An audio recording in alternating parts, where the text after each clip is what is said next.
नमस्कार प्रिय विद्यार्थियों, गायत्री आदर्श उच्च माध्यमिक विद्या मंदिर की ऑनलाइन सामाजिक विषय की कक्षा में एक बार आपका फिर से स्वागत है। कल की क्लास में हमने जो है सरकार का अर्थ, उनकी परिभाषा और उसके स्तंभ, उसके अंग आदि के बारे में जानकारी प्राप्त की थी। इसके अलावा हमने जो है संसद को पढ़ना शुरू किया था। आपको मैंने बताया था कल कि संसद के 3 अंग होते हैं, राष्ट्रपति, लोकसभा और राज्यसभा। संविधान के आर्टिकल 79 के अनुसार भारत संघ की एक संसद होगी जिसके 2 सदन होंगे, लोकसभा और राज्यसभा। और अंगों की बात की जाए तो 3 अंग होंगे, राष्ट्रपति, लोकसभा और राज्यसभा। कल आपने शायद अनुच्छेद नहीं लिखा होगा, तो आज लिख दीजिए कि अनुच्छेद 79 के अनुसार, भारत के आर्टिकल 79 के अनुसार भारतीय संघ की क्या होगी, एक संसद होगी जिसके 2 सदन होंगे, लोकसभा और राज्यसभा।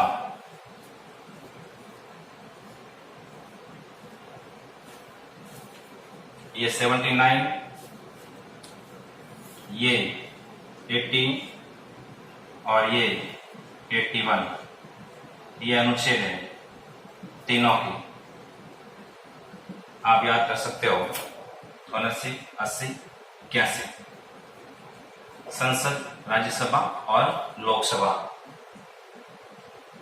ये हमने पढ़ा था संघीय व्यवस्थापिका में। संघीय क्यों कहा गया है? क्योंकि भारत एक संघ है, राज्यों का संघ है, और उस संघ की एक संसद है जिसके अंग होंगे 3, राष्ट्रपति, लोकसभा और राज्यसभा। इन तीनों को मिला के जो है संसद का निर्माण होगा। तो आप ये आर्टिकल भी याद कर लें। अगर आपको ऐसे याद नहीं हो रहे हैं तो एक छोटी सी ट्रिक है, उसके हिसाब से आप याद कर लो। एक नाम है सरला। स हो जाएगा संसद 79, र हो जाएगा राज्यसभा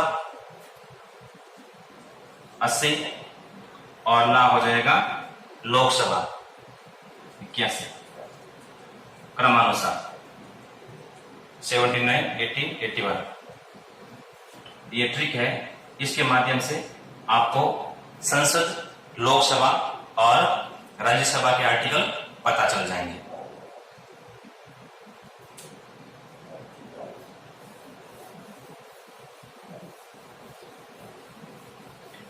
इसके अलावा हमने कल संसद के दोनों सदनों के सदस्यों की बात की थी।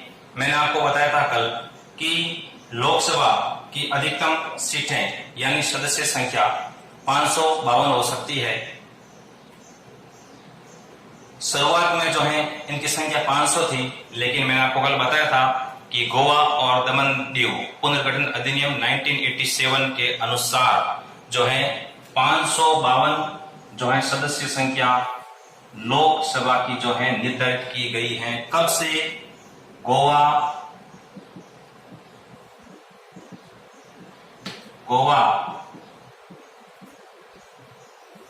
दमन व दीव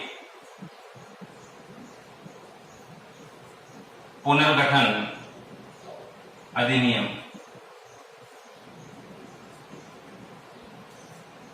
1987 के अनुसार जो है लोकसभा की अधिकतम सदस्य संख्या 552 निर्धारित की गई। ये चीज मैंने आपको कल बताई थी, ठीक है।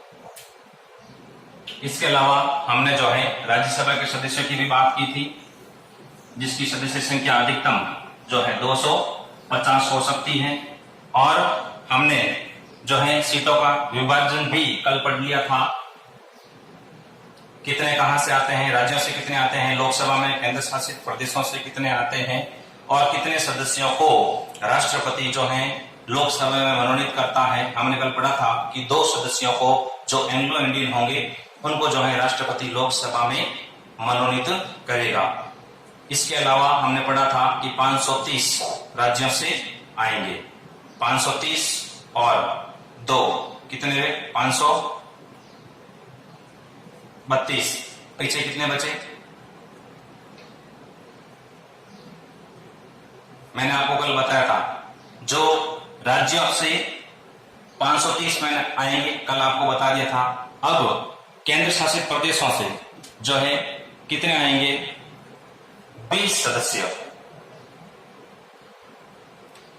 530 और 20 550 और 2 सदस्य केंद्र शासित एंग्लो इंडियन होंगे। इसके अलावा जो है राज्यसभा की सीटों का वर्गीकरण हमने पढ़ा था कि अधिकतम सदस्य संख्या 250 होगी, जिसमें 250 में से जो है 234 राज्यों से और 4 सदस्य केंद्र शासित प्रदेशों से और 12 सदस्यों को राष्ट्रपति जो है कला, साहित्य, विज्ञान और समाज सेवा में उत्कृष्ट कार्य करने वालों को राज्यसभा में मनोनीत करेगा।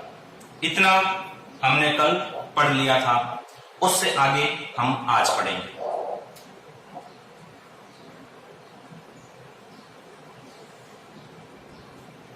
लोकसभा, राज्यसभा, जैसा कि हम दोनों को कंपैरिजन करके पढ़ रहे हैं, तो सदस्य संख्या हमने कल पढ़ ली थी। आज हम पढ़ते हैं उनका निर्वाचन।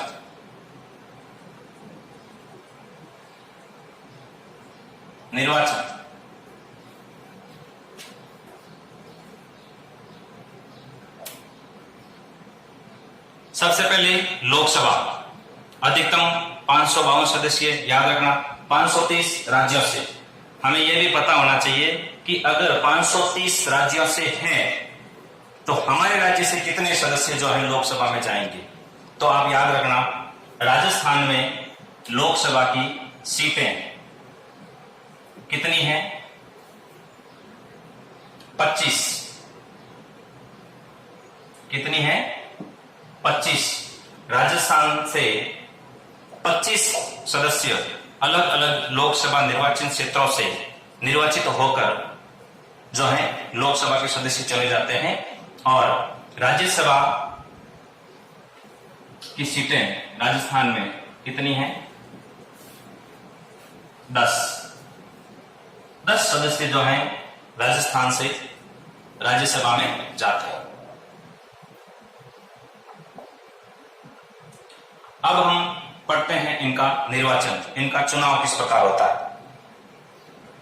तो लोकसभा के सदस्यों का चुनाव, निर्वाचन इनका होता है आपके प्रत्यक्ष निर्वाचन।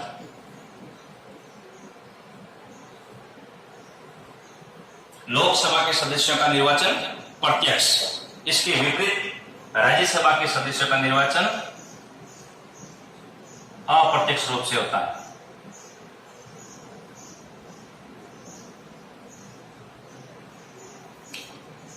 लोकसभा के सदस्यों का प्रत्यक्ष निर्वाचन होगा, राज्यसभा के सदस्यों का अप्रत्यक्ष निर्वाचन होगा। इनका जो चुनाव है वो होगा वयस्क मताधिकार के हिसाब से।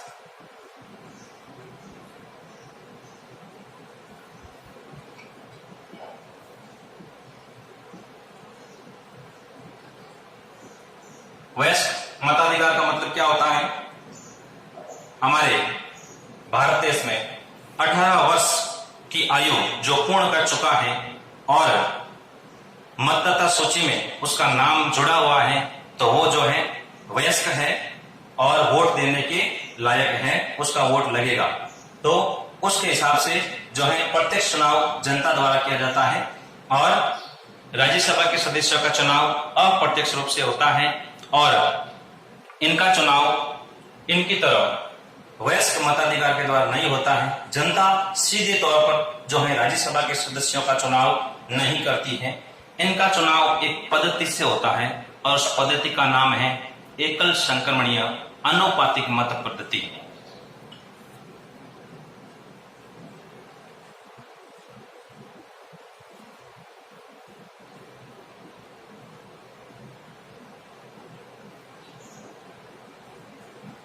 एकल संक्रमण या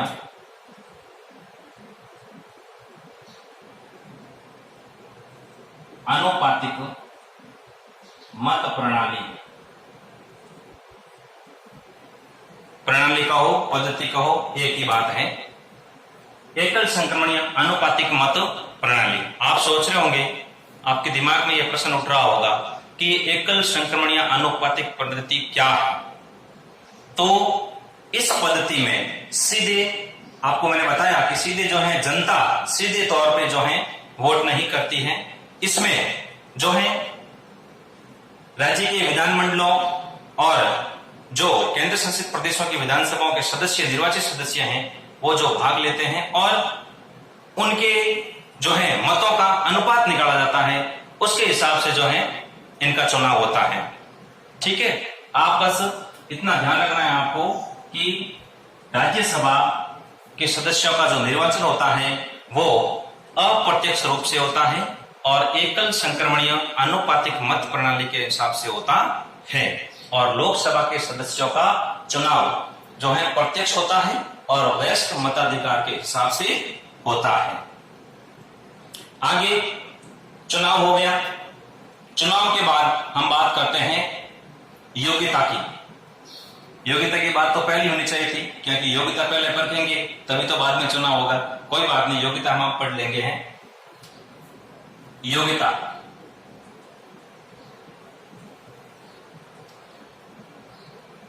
वो कौन व्यक्ति है जो लोकसभा का सदस्य बन सकता है और वो कौन व्यक्ति है जो राज्यसभा का सदस्य बन सकता है, उसके लिए क्या योग्यता होनी चाहिए।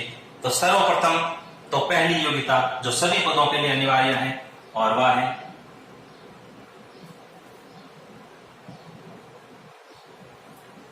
भारत का नागरिक हो। अनिवार्य ये कि ये सेम है, इधर लिखने की आवश्यकता नहीं है, आप समझ जाना। पहली योग्यता है कि वह भारत का नागरिक हो। दूसरी योग्यता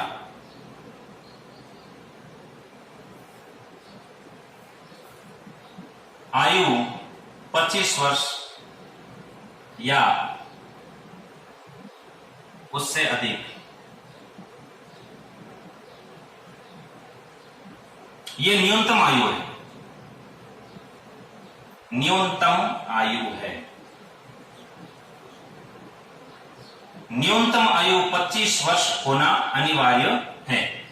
25 वर्ष से कम आयु वाला व्यक्ति लोकसभा का उम्मीदवार नहीं बन सकता।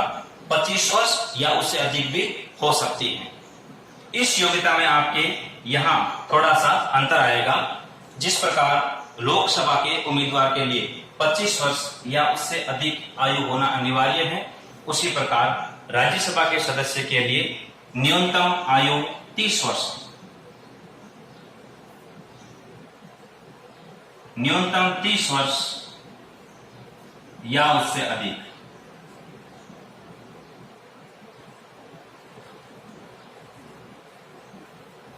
न्यूनतम 30 वर्ष या उससे अधिक आयु होना अनिवार्य है। बस ये अंतर आपको ध्यान रखना है। मैं इसीलिए आपको जो है इन दोनों सदनों को साथ में तुलनात्मक रूप से कंपैरिजन करके पढ़ा रहा हूं, ताकि आपको जो है समझने में आसानी हो जाए और आपके पढ़ा हुआ ज्ञान स्थायी हो जाए। तीसरी योग्यता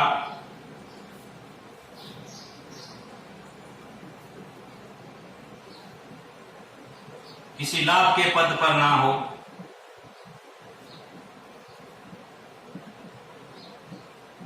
ये कि ये सेम योग्यता यहां भी होगी। राज्य या केंद्र सरकार द्वारा किसी व्यक्ति को अगर किसी भी प्रकार का कोई लाभ मिल रहा है, अर्थात वो लाभ के पद पर है, तो वो लोकसभा या राज्यसभा का उम्मीदवार नहीं बन सकता है। और अगर वो बनना चाहता है तो पहले उसे उस लाभ के पद को त्यागना पड़ेगा उसके बाद जो है वो यहां उम्मीदवार बन सकता है। अगली योग्यता कि वह उम्मीदवार पागल, दिवालिया या विकृत चित्त का नहीं हो। विकृत चित्त नहीं हो। ये कि ये सेम योग्यता यहां भी होगी, मतलब सिर्फ एक फर्क है, यहां आयु 25 वर्ष है न्यूनतम और यहां न्यूनतम 30 वर्ष की आयु है। इसके अलावा सारी योग्यताएं सेम की सेम हैं। जो उम्मीदवार हो वो पागल नहीं होना चाहिए, दिवालिया नहीं होना चाहिए, उसके ऊपर किसी प्रकार का कर्जा नहीं होना चाहिए, या फिर वो विकृत चित्त का नहीं होना चाहिए। अगर किसी संस्था ने, मेडिकल संस्था ने उसको पागल घोषित किया है या फिर, तो वो जो है यहां उम्मीदवारी नहीं कर सकता है। ये तो हो गई आपकी योग्यताएं, लोकसभा और राज्यसभा के सदस्यों की योग्यताएं। योग्यता के बाद आता है आपके कार्यकाल।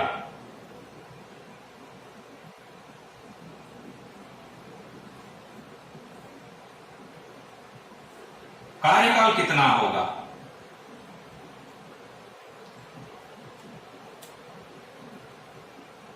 कार्यकाल की बात करते हैं तो लोकसभा के सदस्यों का कार्यकाल 5 वर्ष का होता है। 5 वर्ष। इसके विपरीत राज्यसभा के सदस्यों का कार्यकाल 6 वर्ष का होता है।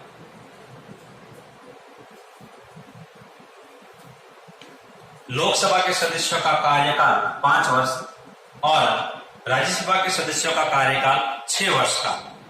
1 वर्ष का अंतर है। साथ ही साथ जब मैंने आपको लोकसभा और राज्यसभा के उपनाम लिखाए थे कल की क्लास में, तो मैंने आपको बताया था कि ये प्रथम सदन है, ये द्वितीय सदन है, ये निम्न सदन है, ये उच्च सदन है। साथ ही साथ ये भी बताया था कि ये अस्थायी सदन है और ये स्थायी सदन है। राज्यसभा स्थायी सदन है और लोकसभा अस्थायी सदन है। कैसे, वो अब हम यहां देखेंगे। इनका कार्यकाल 5 वर्ष का है, लेकिन इसको जो है समय से पूर्व भंग किया जा सकता है। तो आप ब्रैकेट में लिख दीजिए, समय से पूर्व भंग किया जा सकता है।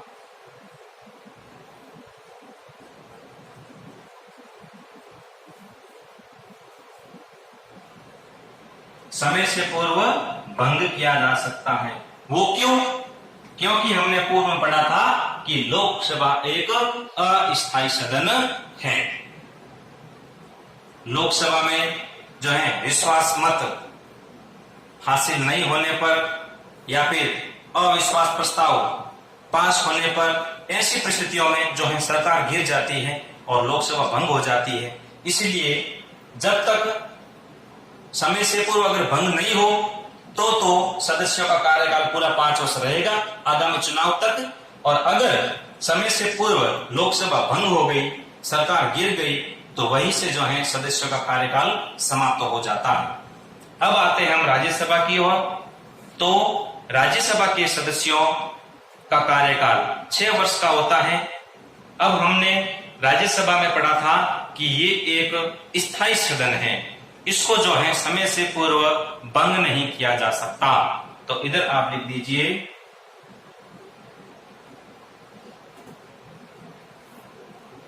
समय से पूर्व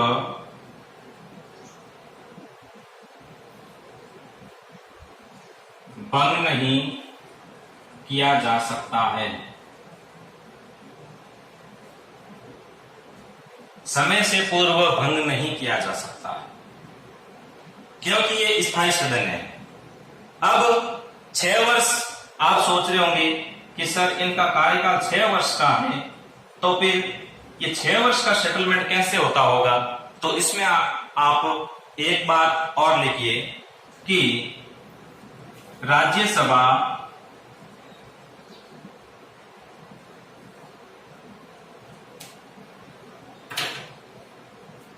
के 1/3 सदस्य, 1/3 यानी 1/3 सदस्य प्रति 2 वर्ष बाद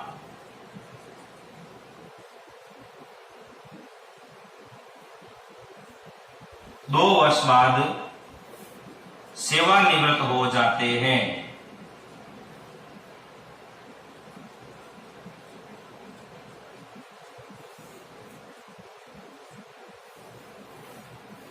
जितनी सदस्य संख्या है उनके 1/3 सदस्य यानी 1/3 जितनी सदस्य संख्या है वर्तमान में उसको जो है उसमें 3 का भाग दे दीजिए। जो संख्या आती है वो सदस्य प्रति 2 वर्ष बाद में सेवानिवृत्त हो जाते हैं और उनके स्थान पर नए सदस्य जो हैं पद ग्रहण करते हैं। किस प्रकार? जैसे देखिए 3 भागों में बंट गए।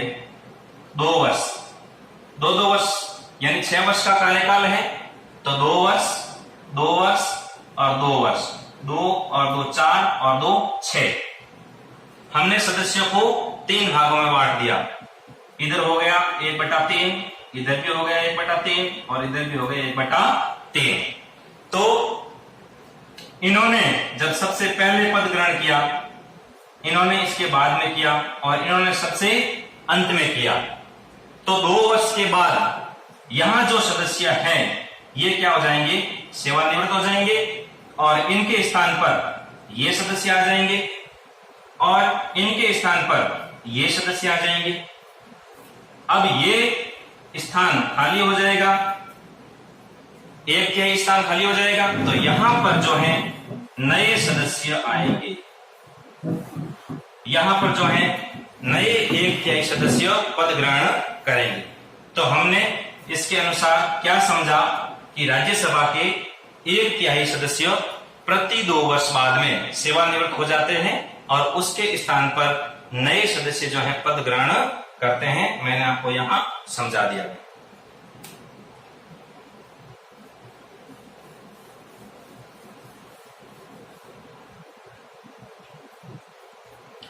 इसको आप अपनी नोटबुक में नोट करते रहें। हालांकि आपके पास नोट अवेलेबल हैं मुझे पता है, लेकिन फिर भी आप अगर आसानी तौर पर आप पढ़ना चाहते हैं तो आप इसको जो है नोट कर दें, और वैसे हर पढ़ी गई चीज को नोट करना चाहिए। चलिए, कार्यकाल की बात हो गई। कार्यकाल के बाद जो है हम आते हैं अधिवेशनों, मीटिंग, सत्र जिसे हम कह सकते हैं।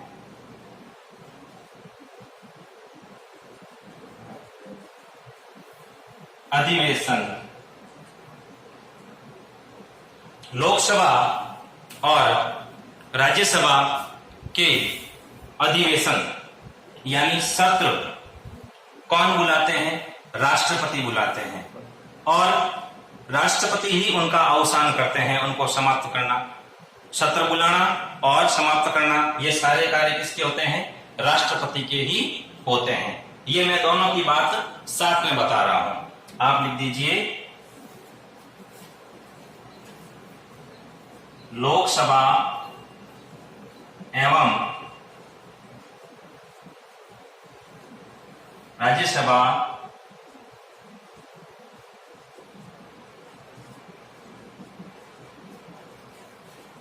के अधिवेशन जो है राष्ट्रपति द्वारा बुलाए जाते हैं।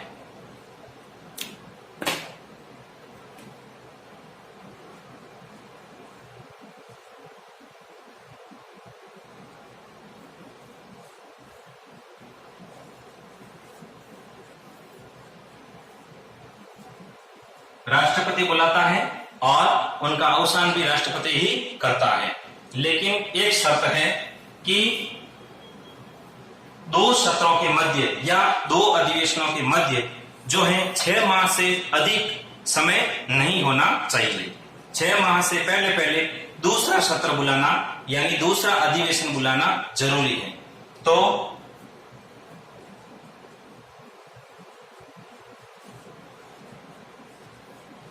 दो अधिवेशन के मध्य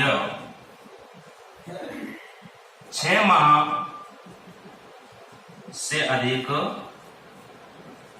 समय अंतराल नहीं हो। राष्ट्रपति बुलाते हैं लोकसभा के अधिवेशन, लेकिन अध्यक्षता कौन करेंगे? लोकसभा अध्यक्ष ही करेंगे। ध्यान रखना, अध्यक्षता कौन करेंगे? लोकसभा अध्यक्ष।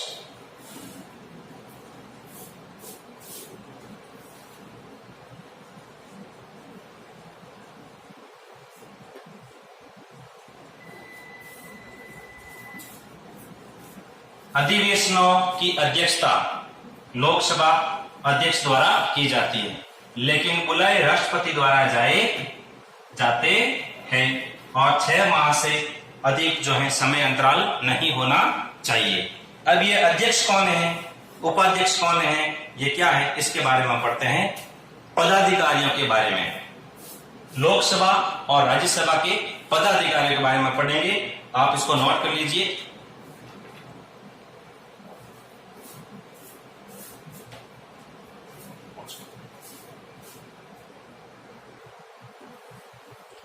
चलिए, लिख लिया होगा आपने। बात करते हैं पदाधिकारियों की। लोकसभा और राज्यसभा के पदाधिकारी कौन कौन होते हैं? तो लोकसभा के पदाधिकारी होते हैं अध्यक्ष और उपाध्यक्ष। इसी प्रकार राज्यसभा में होते हैं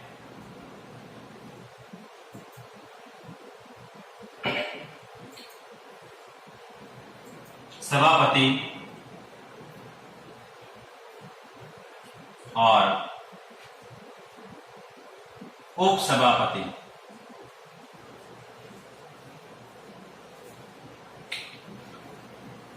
अध्यक्ष और उपाध्यक्ष ये लोकसभा के पदाधिकारी हैं और राज्यसभा के पदाधिकारी हैं सभापति और उपसभापति। अब इनका चुनाव कैसे होता है, इनका निर्वाचन कैसे होता है, इसके बारे में जानकारी प्राप्त करेंगे। तो हमने जो है 9वीं कक्षा में स्थानीय स्वशासन के बारे में पढ़ा था, जिसमें हमने जो है 3 संस्थाएं पढ़ी थी। ग्राम पंचायत है, जो है पंचायत समिति है, जिला परिषद है।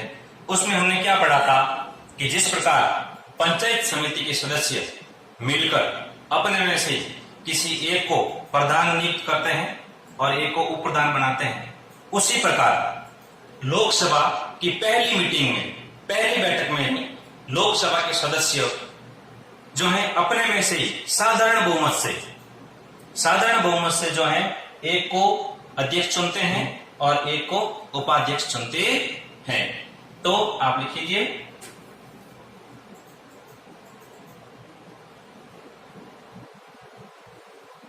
लोकसभा की पहली बैठक में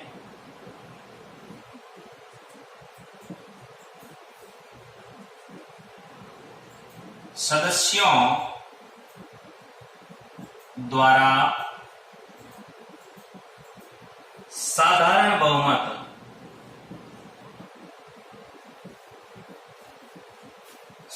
बहुमत से निर्वाचन।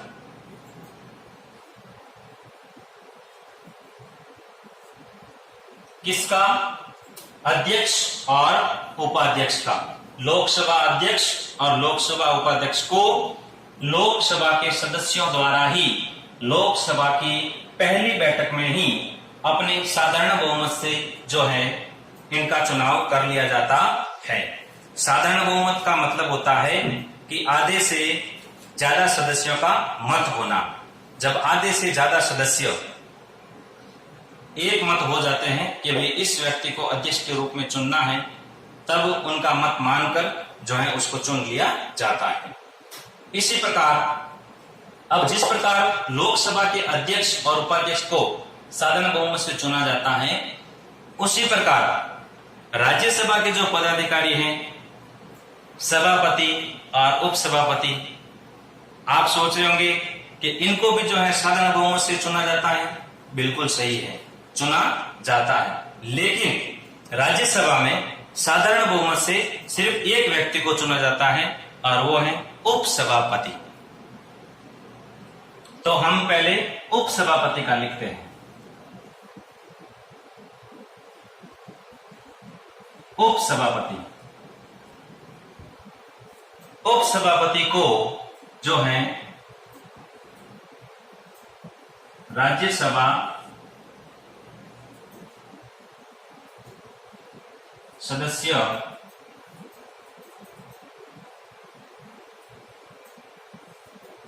साधारण बहुमत द्वारा उपसभापति का चुनाव राज्यसभा सदस्य साधारण बहुमत से कर लेते हैं। अब बात आती है सभापति की।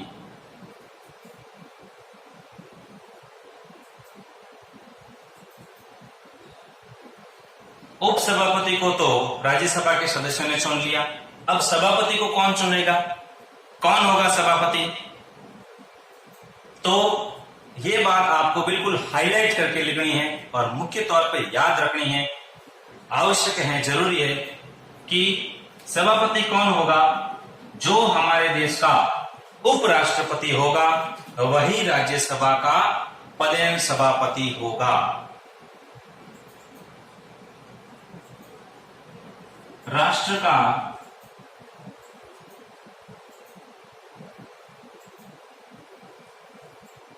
उपराष्ट्रपति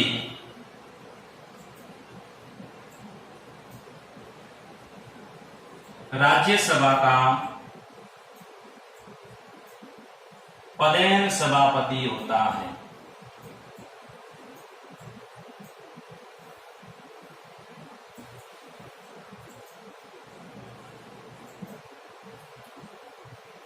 ध्यान रखना है आपको कि जो राष्ट्र का, देश का जो उपराष्ट्रपति है वही जो है राज्यसभा का सभापति होता है। हमने अभी पीछे बात की थी कार्यकाल की। मैंने आपको बताया कि लोकसभा के सदस्यों का कार्यकाल 5 वर्ष का होता है और राज्यसभा के सदस्यों का कार्यकाल जो है 5 वर्ष का होता है। अब सभापति जो है वो देश का उपराष्ट्रपति है, वो राज्यसभा का सभापति है। तो इस सभापति का जो कार्यकाल है वो 5 वर्ष का होगा। ध्यान रखना, सभापति का कार्यकाल 5 वर्ष का होता है, क्योंकि ये देश का उपराष्ट्रपति है। ये सिर्फ राज्यसभा का सदस्य नहीं है, ये सभापति है और देश का उपराष्ट्रपति है। इसलिए इसका जो है कार्यकाल है वो 5 वर्ष का होगा। बाकी जो राज्यसभा के सदस्य हैं जैसे कि उपसभापति है, तो वो तो जो है राज्यसभा के सदस्यों में से ही चुना जाता है और राज्यसभा के सदस्यों का कार्यकाल 6 वर्ष का होता है, तो उपसभापति का कार्यकाल भी 6 वर्ष का होगा। अब सभापति को तो राज्य के सदस्य चुनते नहीं हैं, इसलिए इसका कार्यकाल 5 वर्ष का होगा। और इधर अध्यक्ष और उपाध्यक्ष ये दोनों ही लोकसभा के सदस्यों द्वारा ही चुने जाते हैं, तो इनका कार्यकाल जो है 5 वर्ष का ही होगा। ये हो गई आपके पदाधिकारियों की बात।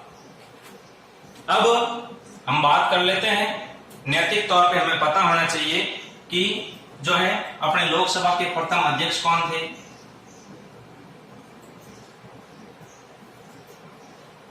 वैसे तो बहुत सारी लोकसभाएं हुई हैं आज तक, उनका क्रमानुसार नाम जो है हम याद कर भी नहीं सकते आसानी से और करना हमारे लिए आवश्यक भी नहीं है।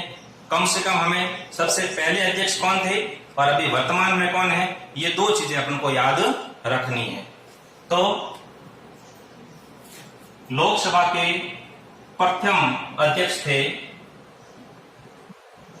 जीवी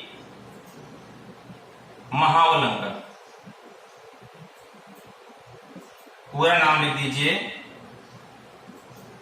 गणेश वासुदेव,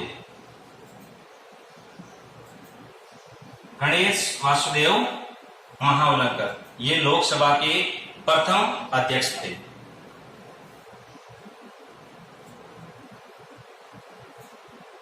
बात करते हैं वर्तमान अध्यक्ष की।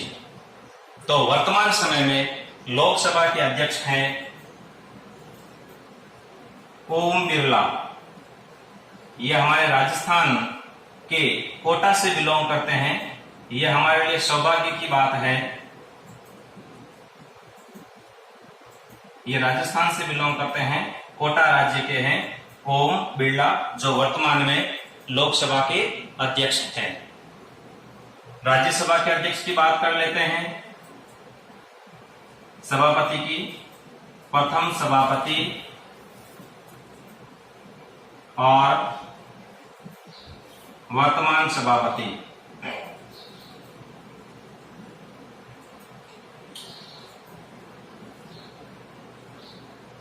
ये बात कम से कम आपको पता होनी आवश्यक है कि राज्यसभा के प्रथम सभापति कौन थे। दूसरे शब्दों में अगर मैं कहूं कि देश के प्रथम उपराष्ट्रपति कौन थे, जो देश के प्रथम उपराष्ट्रपति हैं वही राज्यसभा के प्रथम सभापति हैं। तो देश के प्रथम उपराष्ट्रपति है डॉक्टर सर्वपल्ली राधाकृष्णन, जिनका हम जन्मदिन 5 सितंबर को शिक्षक दिवस के रूप में प्रतिवर्ष मनाते हैं। डॉक्टर सर्वपल्ली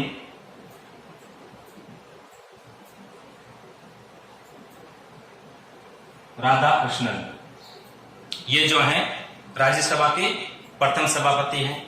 अब वर्तमान सभापति कौन है, यानी वर्तमान में उपराष्ट्रपति कौन है, आपको पता होना चाहिए, यह आपका नैतिक कर्तव्य बनता है। तो वर्तमान में जो है राज्यसभा के सभापति हैं, जो कि उपराष्ट्रपति है वेंकैया नायडू। ये जो है वर्तमान में राज्यसभा के उपसभापति हैं।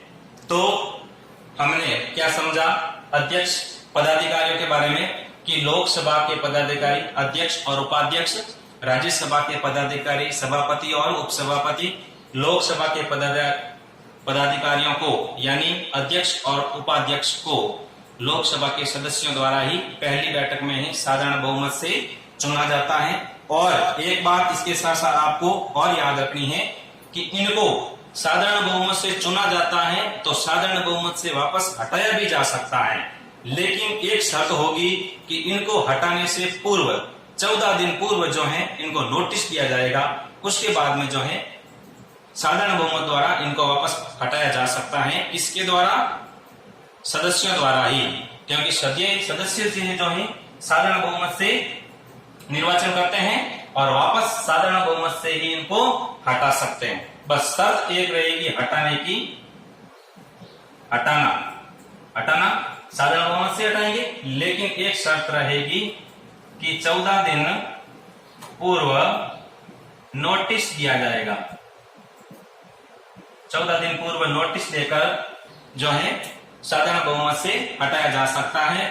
और इधर सभापति और उपसभापति, जिसमें उपसभापति राज्यसभा के सदस्यों द्वारा ही साधारण बहुमत से चुना जाता है और सभापति देश का उपराष्ट्रपति राज्यसभा का पदेन सभापति होता है, जिसका कार्यकाल 5 वर्ष का होता है और बाकी राज्यसभा सदस्यों का कार्यकाल 6 वर्ष का होता है। साथ ही साथ हमने ये समझा कि प्रथम राष्ट्रपति उपराष्ट्रपति यानी प्रथम राज्यसभा के सभापति डॉक्टर सर्वपल्ली राधाकृष्णन थे और वर्तमान में वेंकैया नायडू हैं। इसी प्रकार प्रथम लोकसभा अध्यक्ष गणेश वासुदेव महावलंकर थे और वर्तमान में ओम बिरला हैं, जो कि राजस्थान में कोटा जिले से बिलोंग करते हैं। आज की क्लास में हम इतना ही पढ़ेंगे। हमने लोकसभा और राज्यसभा के पदाधिकारियों, कार्यकाल, निर्वाचन, अधिवेशन इत्यादि के बारे में बात कर ली है। कल की क्लास में हम जो है संसद की तरफ बढ़ेंगे, संसद के बारे में जानकारी प्राप्त करेंगे, संसद के कार्य और शक्तियों के बारे में पढ़ेंगे। धन्यवाद।